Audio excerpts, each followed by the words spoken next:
Assalamualaikum semuanya, welcome back to my YouTube channel di Guru Garis Lucu. Oke, kembali lagi dengan saya Ning Indro. Hari ini kita mau belajar sifat-sifat logaritma ya. Jadi ini adalah materi matematika peminatan untuk kelas 10. Oke, apa kabar kalian yang di sana? Semoga selalu sehat ya.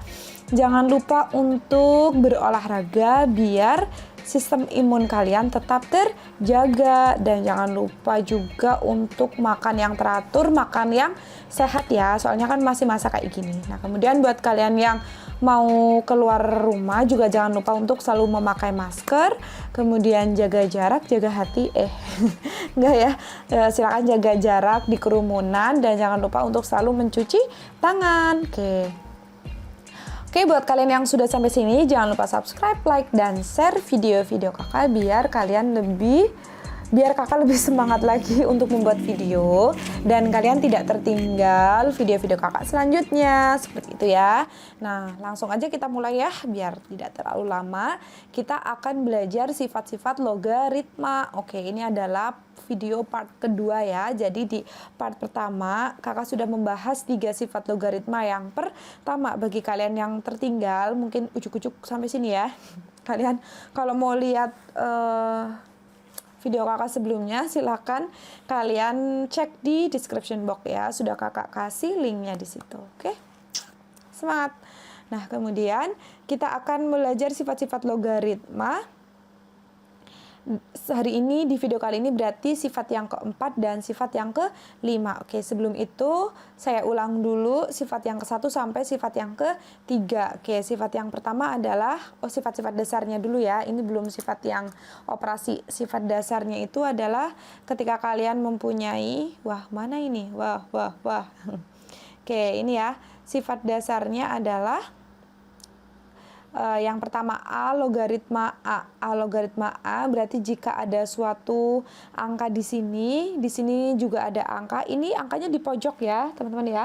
Kemudian ibaratnya kayak bisa dicoret ceret gitu. Hasilnya adalah 1. Kemudian kalau ada A logaritma 1, kalau belakang logaritma itu 1, berapapun A-nya mau 1, 2, 3, 1 juta, 100 ribu, dilogaritmakan 1 sama dengan 0 gitu. Kemudian logaritma A, kalau ada logaritma, kok bilangan dasarnya nggak ada? Ini artinya bilangan dasarnya adalah 10, betul. Kemudian ada A logaritma A pangkat N. Nah, ini bisa ditulis N-nya itu bisa kita pindahkan ke depan, kayak gitu. Kemudian dikalikan dengan A logaritma A. Sisanya kan ini ya tadi, A logaritma A, N-nya ke depan. Oke, bisa ya? Kemudian ini adalah sifat operasinya. Mohon maaf, kok ini tidak tertata ya.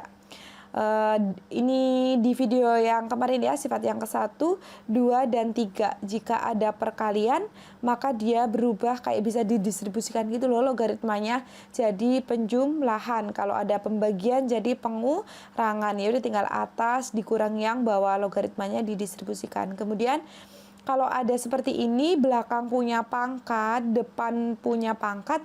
Nah, pangkatnya itu bisa kita pindahkan ke depan. Jadi nanti sejajar dengan logaritmanya. Berapa kali logaritma berapa. Dengan cara belakang dibagi dengan depan. Ingat-ingat, belakang dibagi dengan depan. Berarti N per M. Nah, kemudian jika ada seperti ini yang akan kita pelajari hari ini ya. Oke, kalau ada A logaritma B, itu kita bisa menambahkan suatu angka terserah di sini dan di sini. Jadi dipangkatkan ke A dan dipangkatkan ke B. Ini posisinya A-nya itu di sini ya. Nah, maaf. Oke, kemudian soalnya ini nggak bisa diatur yang di sini di pojok banget. Nah, kemudian kalian bisa mendapatkan pangkat di A dan di B, terserah mau angka berapapun asalkan dia adalah sama. Nah, kenapa? Soalnya kan logikanya ini sama ini kan bisa ditaruh di depan ya. Kalau M dibagi M sama dengan 1, jadi nggak mengubah arti, nggak mengubah makna gitu. Kemudian ini ada A logaritma B. Nah, ini sifat yang kelima yang akan kita pelajari di video ini. A logaritma B itu bisa kita pecah menjadi pecahan dengan cara kayak gini.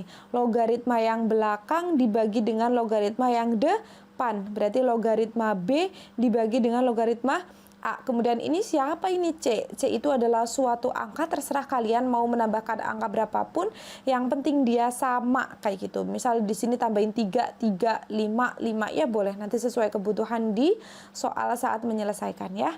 Kemudian, nah A logaritma B, kok misal kita kepingin B-nya pengen tak pindah nih di pojok sini, A-nya yang di sebelah sini, boleh banget.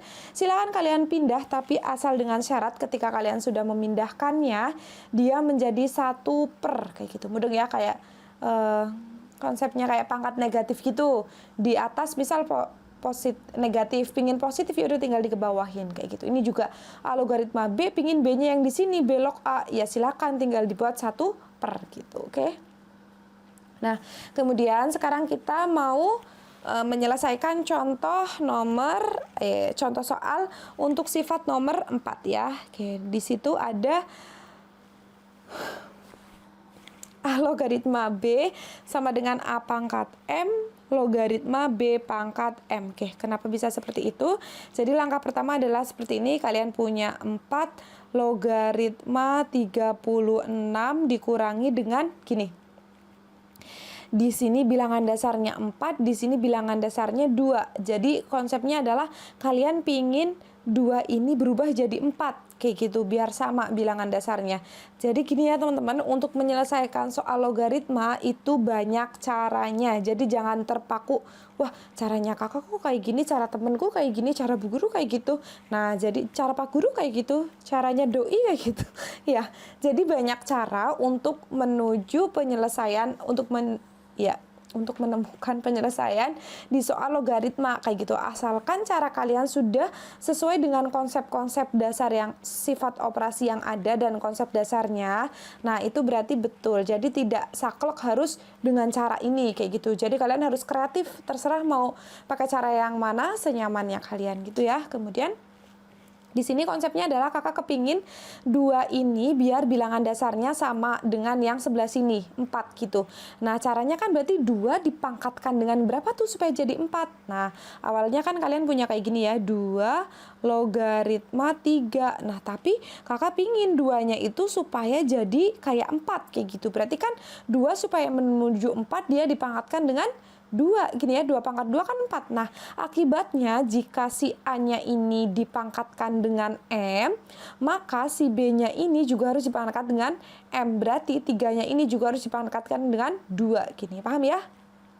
Kemudian kita kembali lagi dengan soal yang tadi, berarti kan sama dengan 4 logaritma 36 dikurangi 4. Nah, ini 2 pangkat 2 kan 4. Logaritma 3 kali 3 adalah 9.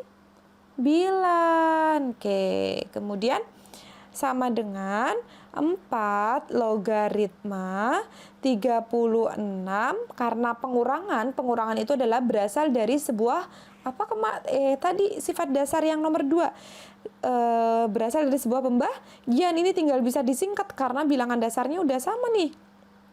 Nah, kita lihat di sini nih, bilangan dasarnya udah sama, 4 dan 4. Oke, bisa disingkat jadi 4 di sini. Nah, kemudian berarti 36 dibagi dengan 9. Nah, berarti di sini 9. Berarti sama dengan 4 logaritma 36 bagi 9 adalah 4. Nah, kemudian 4 logaritma 4 bisa kita sederhanakan gini ya, jadi 1. Oke, paham ya?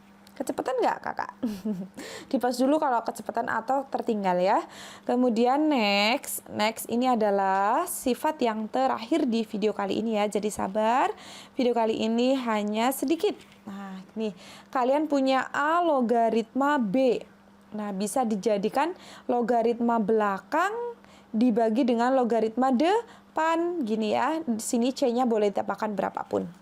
Nah, contohnya gini, kalian punya 4 logaritma 8, berarti yang belakang adalah 8 ya. Berarti itu yang buat penyebutnya, berarti logaritma 8 dibagi dengan logaritma yang bilangan depannya adalah sini 4, bilangan dasarnya 4. Kemudian, kalian boleh menambahkan C. C adalah bilangan dasar berapapun. Nah, tapi kan kayak 8 sama 4, dia kan unsur-unsur, ini 4-nya kok aneh sih kakak bikinnya. Kok bisa gantung-gantung gitu? 4-nya itu sejajar logaritma ya teman-teman ya. Berarti di sini nih 4. Nah, kemudian kita bikin C. C itu adalah terserah angkanya berapa, tapi 4 dan 8 kan bilangan dasarnya adalah 2 ya. Ya udah berarti kalian menyesuaikan aja biar mempermudah kalian. Sini kasih 2, sini kasih 2. Mudeng ya, kenapa dikasih 2? Jadi menyesuaikan konteks yang bisa mempermudah kalian. Oke, kemudian berarti ada 2 logaritma 8. Nah, 2 logaritma 8 kan bisa diubah jadi 2 logaritma 8 itu 2 pangkat 3. Nah, kemudian di sini 2 logaritma 4 itu adalah 2 pangkat 2 gitu ya. Nah, kemudian 3 ini bisa ya ditaruh di depan ya. 3 dikali dengan sifat bilangan dasar yang keempat, 2 logaritma 2. Kemudian yang bawah 2-nya ini, yang ini ya, yang kakak bunderin ditaruh di depan. 2 dikali, sisanya ini 2 log 2. 2 logaritma 2. Ingat 2 logaritma 2 itu kalau ada A log A. Jadi hasilnya adalah set 1 ya. 1, 1. Berarti 3 kali 1 sama 2. Berarti sama dengan 3/2. Seperti ini ya. Nah, kemudian di sini, nah ini kebalikannya nih, kita punya, kalau tadi kan ada suatu logaritma menuju ke bentuk yang pembagian, sekarang ada pembagian, tapi kok 3 logaritma 16, padahal 16 nggak bisa tuh dibikin 3 pangkat berapa, susah nih, gimana sih nih? Nah, kita lihat di sini bilangan dasarnya sama ya, ibaratnya ini C-nya ya, jadi boleh tuh kalian coret C-nya. Nah, nanti menuju suatu logaritma biasa, nggak pecahan, ini ibaratnya hilang ya. Nah, kemudian kalian punya logaritma. Ingat dari sini ya. Ini kan yang penyebut itu miliknya yang belakang dan yang pembilang adalah miliknya yang ini bilangan dasar. Berarti yang ini penyebut kan 16. 16 miliknya belakang. Kemudian yang ini miliknya bilangan dasar. Nah, sini 2 ya. Kemudian ada 2 logaritma 16 itu dibuat jadi 2 pangkat berapa? 4. Betul, pinter kalian. Kemudian 4-nya bisa tuh dipindahkan ke depan. Oke, 4 dikali 2 logaritma 2. Nah, sedangkan yang kita tahu 2 logaritma 2 A log A itu bisa disederhanakan ya. Jadi 1. Berarti 4 kali 1. Hasilnya adalah 4. Oke, kemudian yang di sini, nah, contoh yang ketiga kita mau menuju ke sebelah sini ya, sifat yang sebelah sini ya. Ada 5 logaritma 7. Nah, ini bisa kalian pinginnya dibuat jadi 7 logaritma 5. Boleh tinggal dibuat 1 per, ini tinggal dibalik 7-nya yang di pojok, 7 logaritma 5 seperti ini. Nah, ini kalau ada pecahan kok kalian pinginnya nggak pecahan kayak gitu ya. Udah tinggal dibalik aja 2-nya yang di bilangan dasar. Berarti 2 logaritma 3, tinggal bertukar posisi. Paham ya teman-teman ya? Oke, mungkin cukup sekian video kali ini. Semoga yang sedikit ini bermanfaat untuk kalian. Pokoknya semangat terus buat kalian yang masih pembelajaran jarak jauh. Jangan mudah stres ya.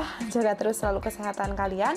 Jangan lupa juga refreshing. Rebahan juga boleh, tapi jangan lupa untuk bangun. Oke. Sekian aja, see you on next video. Terima kasih. Wassalamualaikum warahmatullahi wabarakatuh. Bye bye semuanya.